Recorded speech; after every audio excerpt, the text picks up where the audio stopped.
Kailan lang nang mag-viral ang isang Joshua Garcia quote tungkol sa pangangarap ng magka-sports car noon to wanting a simple life ngayon. Sa one-on-one interview sa GMA Integrated News, isinare niya kung bakit nagbago yan, sabay reminisce sa panahong lumaki siyang walang pera. Makichika kay Nelson Canlas.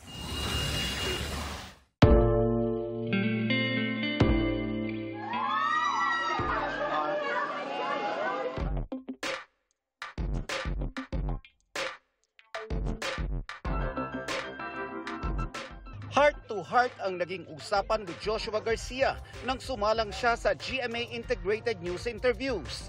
Dito ikinwento niya ang isa sa kanyang mga pangarap. Ito raw marahil ang dahilan kung bakit nagtitake siya ng culinary courses. Okay, yung papa ko kasi, cook talaga siya. Parang, lagi kami nag-uusap before na gusto na magkaroon ng restaurant, something like that. And then, nagluto ako, nag-aral ako.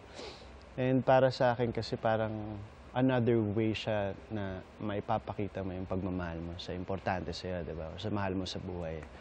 Pwede mo lutuan, di ba? At 26, natutunan daw ni Joshua ang simpleng buhay. Mas gusto mo yung simple lang yung kotse mo, simple lang yung buhay mo. Bakit ganon?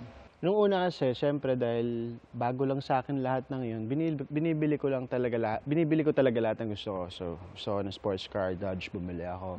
Gusto ko ng motor na maganda, so big bike, bumili rin ako. Buti nangyari din yung pandemic eh. Doon ko na-realize kung ano ba talaga yung gusto ko lang, yung kailangan ko. Ano ba yung makakatulong ba to sa akin? Kasi parang pag tumagal after 4 or 5 years, kamusta na tong sasakyan na to sa akin?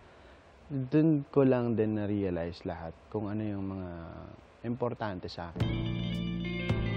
Ang kanyang pagiging simpleng tao, nag-uugat daw sa kanyang pagkabata. Hindi ako lumaking may pera, may kaya. So, sabi ko sa pamilya ko, hanggat meron ako, talaga susuporta ako.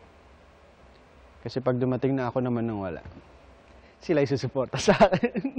At may ipon ka na. Nag-iipon ka ba? Yes. Yes, kailangan yun. Hindi ko siya iniipon sa bangko. Nilalagay ko siya sa mga bagay na lalago. Investing is a good way. Lote? Lote, okay din. Yung mga relos, investment din siya para sa akin eh. Malaki raw ang naituro sa kanya ng serye nilang Unbreak My Heart.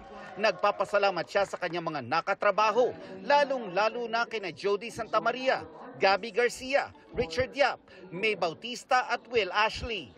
Sa nalalapit na pagtatapos ng Unbreak My Heart, inamin ni Josh na may ilang gabing naiyak siya dahil sa pagkasipunks sa mga naging kaibigan niya sa set.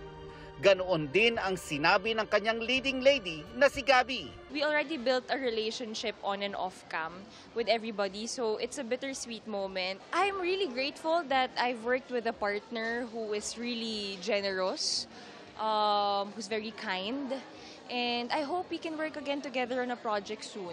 So very, very open, very generous. Palaging maraming pagkain na namimigay sa set. Ayun, isa yun. No.